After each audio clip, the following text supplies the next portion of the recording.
Hello everyone, good morning. આજે આપણે વિષય છે સામાજિક વિજ્ઞાન, પાઠ છે 10, પર્યાવરણના ઘટકો અને આંતર સંબંધો. આપણે આ પાઠની અંદર પર્યાવરણના ઘટકો વિશે અભ્યાસ કરવાનો છે તેમજ એમની સાથેના આંતર સંબંધો. જોઈએ આપણને ખબર છે કે પૃથ્વી સૂર્યમંડળનો એકમાત્ર એક એવો ગ્રહ છે કે જેને કુદરતી પર્યાવરણની ભેટ મળી છે. પર્યાવરણ જો ન હોત તો આપણું અસ્તિત્વ જ ન હોત. પર્યાવરણના કારણે માનવ જીવન ધબકતું રહે છે. પર્યાવરણ અસ્તિત્વ, વિકાસ તેમજ પ્રગતિનું પ્રેરક બળ છે. જો પર્યાવરણ ન હોય તો માનવ જીવન પણ શક્ય છે નહીં. એટલે પર્યાવરણને લીધે જ તેનું અસ્તિત્વ, વિકાસ અને પ્રગતિ છે. પર્યાવરણ શબ્દ 2 શબ્દોનો બનેલો છે. પરી એટલે આજુબાજુ કે ચારેય બાજુ, અને આવરણ એટલે ઉપર આવેલી વિશિષ્ટ સપાટી કે પડ. પર્યાવરણ એટલે પૃથ્વીની આસપાસ રચાયેલું કુદરતી ઘટકોનું આવરણ. પર્યાવરણની આસપાસ પૃથ્વીની આસપાસ જે રચાયેલું કુદરતી ઘટકનું જે આવરણ છે તે એટલે પર્યાવરણ. પર્યાવરણ એ મૃદાવરણ, જલાવરણ, વાતાવરણ અને જીવાવરણનું બનેલું છે. ત્યાર પછીનો આપણે પોઈન્ટ જોઈએ તો એમાં આવે છે પર્યાવરણના ઘટકો. પર્યાવરણ મુખ્ય 4 ઘટકોનું બનેલું છે. આ 4 ઘટકોમાં આવે છે પેલું મૃદાવરણ, જલાવરણ, વાતાવરણ અને જીવાવરણ. આ 4 આવરણો વિશે તમે ધોરણ 6માં અભ્યાસ કર્યો હશે. અહીંયા આપણે એને ટૂંકમાં સમજવાની કોશિશ કરશું. જોઈએ એમાં પેલું મૃદાવરણ. જો તમને અહીંયા તમારી બુકની અંદર QR કોડ પણ આપેલો છે. તમને દીક્ષા એપમાં આના વિશે વિડીયોઝ મળશે. જોઈએ મૃદાવરણ. પૃથ્વીના ઉપરના ઘન પોપડાને મૃદાવરણ કહે છે. ઘન પોપડો એટલે કોને કહેવાય? કે જે કઠણ પદાર્થ છે, જેની ઉપર એના ઉપર આપણે ઊભા રહી શકીએ છીએ, તે એટલે મૃદાવરણ. એવો પોપડો એને કહેવાય ઘન. આ પોપડો ખડક, ખનિજો અને માટીથી બનેલો છે. મૃદાવરણની બહુવિધ ઉપયોગિતા એ છે કે સજીવ સૃષ્ટિ માટે રહેણાંક, ખેતી માટે જમીન તથા ઉદ્યોગો માટે કાચો માલ એ પૂરો પાડે છે. ત્યાર પછી બીજું આવે છે જલાવરણ. પૃથ્વી સપાટીનો નીચાણવાળો ભાગ પાણીથી ઘેરાયેલો છે, જે જલાવરણ તરીકે ઓળખવામાં આવે છે. પાણીના વિભિન્ન સ્ત્રોત જેવા કે મહાસાગરો, સાગરો, સરોવરો, નદીઓ વગેરેથી બનેલ છે. પાણી સજીવ સૃષ્ટિ માટે એક અનિવાર્ય છે. પાણી વગર સજીવ સૃષ્ટિ શક્ય નથી. તેમજ મહાસાગરો પણ સંસાધનોના ભંડાર છે. જો મહાસાગર પણ ન હોય તો પૃથ્વી પર કોઈ રોનક પણ ન હોય. તો આવી રીતે એ પણ આપણા માટે એક સંસાધનનો ભંડાર છે. ત્યાર પછીનું ત્રીજું આવે છે ઘટક એટલે વાતાવરણ. પૃથ્વીની ચારેય બાજુએ વીંટળાઈને આવેલા હવાના આવરણને વાતાવરણ કહે છે.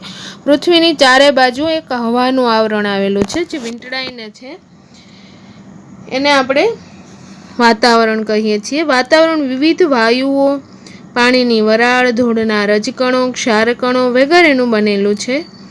વાતાવરણ સૂર્યના પારજાંબલી કિરણોનું શોષણ કરી સજીવ સૃષ્ટિનું રક્ષણ કરે છે. વાતાવરણના માધ્યમથી આપણે અવાજ સાંભળી શકીએ છીએ. જેવી રીતે આપણે જોઈએ ને રેડિયો, ટેલિવિઝન, મોબાઈલ. આમાં જે કાંઈ આપણે જોઈએ છીએ ઘરે બેઠા બેઠા દેશ વિદેશના સમાચાર અને કઈ ઘટના કેટલી દૂર બની હોય તો એ આપણને ઘરમાં બેઠા બેઠા બધી ખબર પડી જાય. તો આ શેનું માધ્યમ છે? તો આ સંચાર માધ્યમ છે. શેના દ્વારા શક્ય છે? તો કે વાતાવરણ દ્વારા. આ બધાય વાતાવરણને આભારી છે. જીવાવરણ ત્યાર પછીનું ઘટક છે. પૃથ્વી પરના મૃદાવરણ, જલાવરણ અને વાતાવરણના જે ભાગમાં જીવ સૃષ્ટિ વ્યાપી છે તેને જીવાવરણ કહે છે. તેમાં વનસ્પતિ આવી જાય, પ્રાણીઓ, જીવજંતુ, માનવનો સમાવેશ થાય છે. સજીવ સૃષ્ટિ ખોરાક અને બીજી જરૂરિયાતો જીવાવરણમાંથી પ્રાપ્ત કરે છે. સજીવ સૃષ્ટિ જે છે એ પોતાના જીવન ચલાવવા માટે ખોરાક અને બીજી કોઈ વસ્તુ પણ છે એ બધી શેમાંથી મેળવે છે? તો કે જીવાવરણમાંથી. પર્યાવરણના મુખ્ય બે પ્રકાર છે, કુદરતી પર્યાવરણ અને માનવ સર્જિત પર્યાવરણ.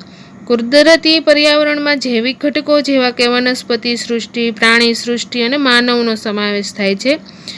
અજૈવિક ઘટકોમાં ભૂમિ, જળ, હવા વગેરેનો સમાવેશ થાય છે. માનવ સર્જિત પર્યાવરણ માનવના બુદ્ધિ કૌશલ્યથી જૈવિક અને અજૈવિક ઘટકોની સાથેની આંતરક્રિયાથી માનવ નિર્મિત પર્યાવરણ નિર્માણ પામે છે. ત્યાર પછી આપણે જોઈએ આ 4 ઘટકો પછી માનવ નિર્મિત પર્યાવરણ આ કેવી રીતે છે, જે કુદરતી નથી, કૃત્રિમ કહી શકીએ. માનવ દ્વારા જે પર્યાવરણ નિર્માણ પામે છે, તો કે માનવ આસપાસના પર્યાવરણ સાથે આંતરક્રિયા કરે છે, પોતાની જરૂરિયાત મુજબ તેમાં પરિવર્તન કરે છે. આદિકાળમાં મનુષ્ય ભટકતું જીવન જીવતો હતો અને પોતાની જરૂરિયાત પ્રમાણે પર્યાવરણને અનુકૂળ બનતો હતો. તેનું જીવન સરળ અને જરૂરિયાતો મર્યાદિત હતી, તેથી આસપાસના પર્યાવરણમાંથી તમામ જરૂરિયાતો પૂરી થઈ જતી હતી. સમય સાથે પરિવર્તન થયું અને જરૂરિયાતોમાં પણ વધારો થયો. મનુષ્ય પર્યાવરણનો ઉપયોગ અને તેમાં પરિવર્તન કરવાની રીતો શીખી લીધી. પરિણામે તેમાં ખેતી, પશુપાલન, ચક્રની શોધ, ઔદ્યોગિક ક્રાંતિના કારણે ઉત્પાદનમાં વધારો થયો. આ માનવ નિર્મિત પર્યાવરણને સાંસ્કૃતિક પર્યાવરણ તરીકે પણ ઓળખવામાં આવે છે. જો તમારી ટેક્સ્ટ બુકમાં પેજ નંબર 56 પર આપણું પર્યાવરણ આવું એક ચિત્ર બતાવવામાં આવ્યું છે, તેમાં 4 આવરણ બતાવવામાં આવ્યા છે. એમાં આપણે આગળ જોઈએ પાણીનું વિતરણ. પૃથ્વી સપાટી પર ભૂમિ વિસ્તાર કરતાં પાણીનો વિસ્તાર વધારે છે. તે પૃથ્વી સપાટીનો આશરે 71% વિસ્તાર રોકે છે. પાણીના વિશાળ જળભંડાર ધરાવતા ભાગોને મહાસાગર કહે છે. પૃથ્વી પર 4 મહાસાગર આવેલા છે, જે આ પ્રમાણે છે: પેસિફિક, એટલાન્ટિક, ત્રીજું હિન્દ અને ચોથું છે આર્કટિક. આ બધા જ મહાસાગર એકબીજા સાથે જોડાયેલા છે. આ મહાસાગરો ખૂબ જ વિશાળ અને ઊંડા છે. પેસિફિક મહાસાગરમાં તો 10 થી 11 કિલોમીટર જેટલી ઊંડી ખીણો પણ આવેલી છે.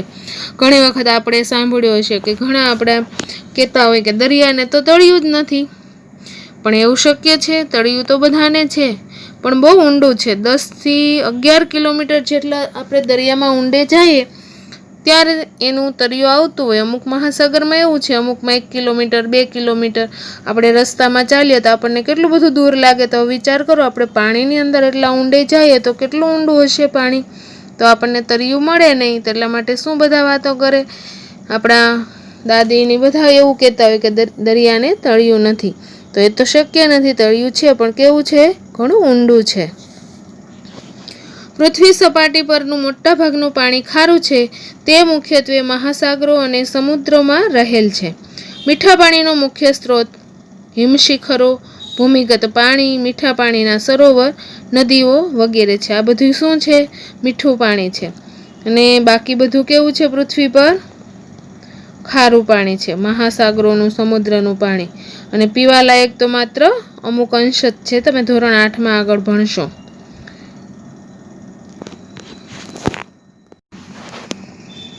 ત્યાર પછી આપણે જોઈએ સમુદ્રના મોજા. સમુદ્રના મોજા વિવિધ પ્રકારના બળોથી ઉદ્ભવે છે. સામાન્ય મોજા સમુદ્રની સપાટી પર વાતા પવનોથી સર્જાય છે. વંટોળ કે વાવાઝોડાથી ઊંચા મોજા ઉછળે છે. આ મોજા સમુદ્ર કિનારે પહોંચે છે ત્યારે ભારે નુકસાન કરે છે. ત્યાર પછી આપણે જોઈએ ભરતી અને ઓટ. દિવસમાં 2 વાર સમુદ્રની સપાટી સમયાંતરે ઊંચે ચઢે અને નીચે ઉતરે છે. સમુદ્રની આ ચઢ ઉતરતી ઘટનાને ભરતી અને ઓટ કહે છે. ભરતીના સમયે સમુદ્રનું પાણી મોજા રૂપે કિનારા પર ધસી આવે છે, જ્યારે ઓટના સમયે સમુદ્રનું પાણી કિનારાથી સમુદ્ર તરફ પાછું ફરે છે. 2 ભરતી કે ઓટ વચ્ચેનો સમયગાળો આશરે 12.25 કલાક જેટલો હોય છે. સૂર્ય અને ચંદ્રના ગુરુત્વાકર્ષણ બળના કારણે પૃથ્વી પર ભરતી અને ઓટ આવે છે. સૂર્ય ચંદ્ર કરતાં દ્રવ્યમાનમાં ઘણો મોટો છે, પરંતુ ચંદ્રની સરખામણીમાં પૃથ્વીથી દૂર આવેલ છે. તેથી પૃથ્વી પર ચંદ્રનું ગુરુત્વાકર્ષણ બળ વધુ છે. પૃથ્વીના જુદા જુદા ભાગ સૂર્ય અને ચંદ્ર સામે આવે છે, માટે અલગ અલગ સમયે ભરતી ઓટ આવે છે. અમાસ અને પૂનમના દિવસે સૂર્ય, પૃથ્વી અને ચંદ્ર લગભગ એક જ સીધી રેખામાં આવે છે. તે સ્થિતિના પ્રભાવથી મોટી ભરતી આવે છે, જ્યારે સુદ અને વદની મધ્યના દિવસોએ ગુરુત્વાકર્ષણ ઘટતા ભરતી નીચે આવે છે। જુઓ, આમાં સમજવા માટે તો આપણે એક પીરિયડ પણ 30 મિનિટ પણ થોડી પડે, પણ આપણે વિડીયો લેક્ચરમાં આટલું બધું આપણે વિસ્તારથી સમજાવી નહીં શકીએ અને તમને કદાચ સમજાય પણ નહીં, પણ આપણે આવી જ રીતે સમજવાનું છે જ્યાં સુધી સ્કૂલ નહીં ખુલે ત્યાં સુધી। એટલા માટે તમારે 2-3 વખત વાંચવું તો પડશે જ। આગળનો પોઈન્ટ જોઈ લઈએ, મહાસાગરીય પ્રવાહો। ધરતી પરની નદીઓની જેમ મહાસાગરમાં પણ વિશાળ પાણીનો જથ્થો હજારો વર્ષથી નિશ્ચિત દિશામાં વહે છે। આ પ્રવાહોને મહાસાગરીય પ્રવાહ કહે છે। આ પ્રવાહો ગરમ અને ઠંડા હોય છે। પ્રવાહોના ઉદ્ભવના કારણો સૂર્યશક્તિ, પવનો, સમુદ્ર જળની ક્ષારતા અને પૃથ્વીનું પરિભ્રમણ મુખ્ય છે। મોટે ભાગે ગરમ પ્રવાહો વિષુવવૃત્તથી ધ્રુવ તરફ અને ઠંડા પ્રવાહો ધ્રુવથી વિષુવવૃત્ત તરફ ગતિ કરતા હોય છે। ત્યાર પછી છે પર્યાવરણના ઘટકો વચ્ચેનો આંતરસંબંધ। પર્યાવરણના તમામ ઘટકોમાં માનવ કેન્દ્ર સ્થાને છે। પર્યાવરણના જુદા જુદા ઘટકો કેટલાક ભૌતિક ચક્રોથી એકબીજા સાથે જોડાયેલા છે। આ ભૌતિક ચક્રો માનવીય પ્રવૃત્તિથી પ્રભાવિત થાય છે। મૃદાવરણમાં માનવી ખનિજ પ્રાપ્ત કરવા માટે ઉત્ખનન કરે છે। તે ખાડાઓમાં પાણી ભરાતા તે જલાવરણનો ભાગ બને છે। વાતાવરણમાં તાપમાન વધતા જલાવરણમાં રહેલ પાણીનું બાષ્પીભવન થાય છે અને તે વાતાવરણમાં ભળે છે। વાતાવરણમાં રહેલ ભેજનું ઘનીભવન થતાં વાદળો બંધાય છે અને વરસાદ થાય છે। આ વિવિધ ભૂમિ સ્વરૂપો અને તે પાણી પરના વહેવાથી મૃદાવરણનું ધોવાણ થાય છે અને વિવિધ ભૂમિ સ્વરૂપો રચાય છે। ભૂમિ સ્વરૂપો એટલે શું? જુઓ, ક્યાંય ડુંગર હોય, ક્યાંય ખીણ હોય, ક્યાંય સપાટ મેદાન હોય, ક્યાંય રણ પ્રદેશ હોય, આ બધા ભૂમિ સ્વરૂપો છે। આ ઉપરાંત માનવીની વિવિધ પ્રવૃત્તિઓ કુદરતી પર્યાવરણના ઘટકોને કારણે જીવસૃષ્ટિથી પરસ્પર જોડાયેલી છે। ત્યાર પછીનો પોઈન્ટ આવે છે પ્રદૂષણ। માનવ પોતાની બુદ્ધિશક્તિથી પર્યાવરણના વિવિધ ઘટકોના ઉપયોગ દ્વારા પોતાની જરૂરિયાતો સંતોષે છે। મહાત્મા ગાંધીજીએ કહ્યું છે કે માનવીય ગતિવિધિઓથી કુદરતી પર્યાવરણ દૂષિત થવાની ક્રિયા એટલે પ્રદૂષણ। ચોખ્ખું કીધું ગાંધીજીએ કે માનવીય ગતિવિધિ, માણસ જે કંઈ ગતિવિધિ કરે છે, જે કંઈ કામકાજ કરે છે, તેનું કુદરતી પર્યાવરણ દૂષિત થવાની ક્રિયા એટલે પ્રદૂષણ। આપણે જે કાંઈ કાર્ય કરીએ છીએ એટલે આપણે બધું ખરાબ કામ તો નથી જ કરતા, પરંતુ આપણે જે કાંઈ કચરો જ્યાં ત્યાં ફેંકી દેતા હોઈએ છીએ, વૃક્ષોની કાપણી કરતા હોઈએ છીએ, વનસ્પતિનો નાશ કરતા હોઈએ છીએ, તો આ બધું શું છે? પર્યાવરણને નુકસાન કરીએ છીએ અને નુકસાન કરવાનું કામ કરીએ છીએ અને એ દૂષિત થવાની એક પ્રક્રિયા છે। પર્યાવરણને દૂષિત કરતા ઘટકોને પ્રદૂષક કહે છે। જે પર્યાવરણને દૂષિત કરે ને એ જે ઘટક જવાબદાર છે એને પ્રદૂષક કહે છે। માનવી કુદરતી સંસાધનોને અમર્યાદિત અને વિવેકપૂર્ણ ઉપયોગ કરે ત્યારે પર્યાવરણ પ્રદૂષિત થાય છે। માનવ વિકાસની તીવ્ર ઝંખના, ઔદ્યોગિકરણ અને યાંત્રિકીકરણ પર્યાવરણને પ્રદૂષિત કરવા માટે જવાબદાર છે। વર્તમાન સમયમાં ભૂમિ પ્રદૂષણ, જળ પ્રદૂષણ, હવા પ્રદૂષણ અને ધ્વનિ પ્રદૂષણ ખૂબ જ ઝડપથી વધી રહ્યું છે। પ્રદૂષણની પર્યાવરણ, માનવ જીવન અને સજીવ સૃષ્ટિ પર વિપરીત અસર પડી રહી છે। આપણે પર્યાવરણ પ્રદૂષણ, તેની અસરો અને તેને રોકવાના ઉપાયો વિશે વાત કરીએ અને પર્યાવરણ જાળવણી માટે આપણે સત્વરે પગલાં ભરવા પણ જરૂરી છે। જોઈએ એમાં પહેલું આગળ ભૂમિ એટલે કે જમીન પ્રદૂષણ। જમીન ગુણવત્તા કે તેના પોષક ઘટકોમાં થતા ફેરફારને ભૂમિ પ્રદૂષણ કહે છે। જમીન પ્રદૂષણ સહેલાઈથી અનુભવાતું નથી। વિશ્વભરમાં ભૂમિ પ્રદૂષણ સતત વધી રહ્યું છે। ઘર વપરાશનો ઘન કચરો કે પાણીનો નિકાલ, ફળદ્રુપ કે ખેતીલાયક જમીન પર ઉદ્યોગો સ્થાપવા, ઉદ્યોગોમાં વપરાયેલ દૂષિત પાણી ખુલ્લી જમીન પર છોડી દેવું, ઉદ્યોગોનો ઘન કચરો જમીન પર ફેંકવો, ઉત્ખનનની પ્રવૃત્તિઓ, બાંધકામની પ્રવૃત્તિઓ, ખેતી માટે રાસાયણિક ખાતર, અતિ સિંચાઈ અને જંતુનાશક દવાઓનો વધારે પડતો ઉપયોગ તેમજ પ્લાસ્ટિકના ઉપયોગથી જમીન પ્રદૂષિત થાય છે। ત્યાર પછી આપણે જોઈએ આ ભૂમિ પ્રદૂષણ એને રોકવા કઈ રીતે, રોકવાના ઉપાયો જોઈએ. જંતુનાશક દવાઓ અને રાસાયણિક ખાતરના બદલે જૈવિક અને દેશી ખાતર, લીલો પડવાશનો ઉપયોગ કરવો જોઈએ. જો જંતુનાશક દવા અને રાસાયણિક ખાતર ન વાપરવું જોઈએ, એમાં દેશી એટલે કે છાણિયું ખાતર, અળસિયાનું ખાતર અને લીલો પડવાશ, સેવાળ આ બધું વાપરવું જોઈએ. જંતુનાશક દવાઓનો મર્યાદિત ઉપયોગ કરવો જોઈએ કે જંતુનાશક દવા આપણે એકદમ જો જરૂર હોય તો જ મર્યાદિત એટલે ખૂબ જ ઓછું એનો ઉપયોગ કરવો. ઘન કચરાનું વર્ગીકરણ કરી તેને પુનઃ ઉપયોગમાં લાવવો જોઈએ. આપણે આવે છે ને ઘરે ઘરે કચરો લેવા, જો એમાં ભીનો કચરો, સૂકો કચરો એ શા માટે અલગ રાખવાનું કહે છે? તો કે જો ભીનો કચરો હોય તેનું રિસાયકલિંગ કરવામાં વાર લાગે અને કોરો કચરો હોય તો એનું રિસાયકલિંગ ઝડપથી થઈ જાય, એટલા માટે આ કરવાનું હોય છે. પ્લાસ્ટિક ઘન કચરાનું રિસાયકલિંગ કરી પુનઃ ઉપયોગ કરવો જોઈએ. ખેતીમાં ટપક અને ફુવારા સિંચાઈ પદ્ધતિનો ઉપયોગ કરવો જોઈએ, જેથી કરીને પાણીનો ખોટો દુરુપયોગ ન થાય કે ખોટું પાણી ન બગડે. ત્યાર પછી આવે છે જળ પ્રદૂષણ. જળ જ્યારે તેના નિર્ધારિત ઉપયોગ માટે અયોગ્ય બને અને તેમાં બાહ્ય અશુદ્ધિઓ ભળે ત્યારે તેવા દૂષિત જળને જળ પ્રદૂષણ કહે છે. ગટરનું પાણી, ઉદ્યોગોથી પ્રદૂષિત પાણી, ખનિજ તેલ વાહક જહાજોમાંથી થતું ગળતર, ખેતીમાં વપરાતા રાસાયણિક ખાતરો, જંતુનાશક વગેરે જળ પ્રદૂષણ માટે જવાબદાર છે. જળ પ્રદૂષણ અટકાવવાના ઉપાયો: ઘર વપરાશ અને ઉદ્યોગોથી પ્રદૂષિત પાણીને શુદ્ધિકરણની પ્રક્રિયા કર્યા બાદ જ તેનો નિકાલ કરવો જોઈએ. શુદ્ધિકરણ પ્રક્રિયા કર્યા સિવાયના ગંદા પાણીના નિકાલ પર કડક નિયંત્રણો રાખવા જોઈએ. હવા પ્રદૂષણ, ત્યાર પછીનો પોઈન્ટ આવે છે ઉદ્યોગો, મિલો, કારખાના, તાપ વિદ્યુત મથકો વગેરે દ્વારા છોડવામાં આવતા ગેસ કે ધુમાડો વાતાવરણમાં ભળે છે, તેને હવાનું પ્રદૂષણ કહે છે. હવાના પ્રદૂષણ માટે હવામાં ઉડતા રજકણો જેવા કે બળતણ તરીકે વપરાતા કોલસાના રજકણો, કારખાનાના ધુમાડાથી કાર્બનયુક્ત રજકણો ભળે છે. આ ઉપરાંત પેટ્રોલ અને ડીઝલથી ચાલતા વાહનોના ધુમાડામાં રહેલ નાઇટ્રસ ઓક્સાઇડ, કાર્બન મોનોક્સાઇડ, બેન્ઝોપાયરીન અને કાર્બન ડાયોક્સાઇડ જેવા હવાના પ્રદૂષણો પણ એમાં ભળે છે.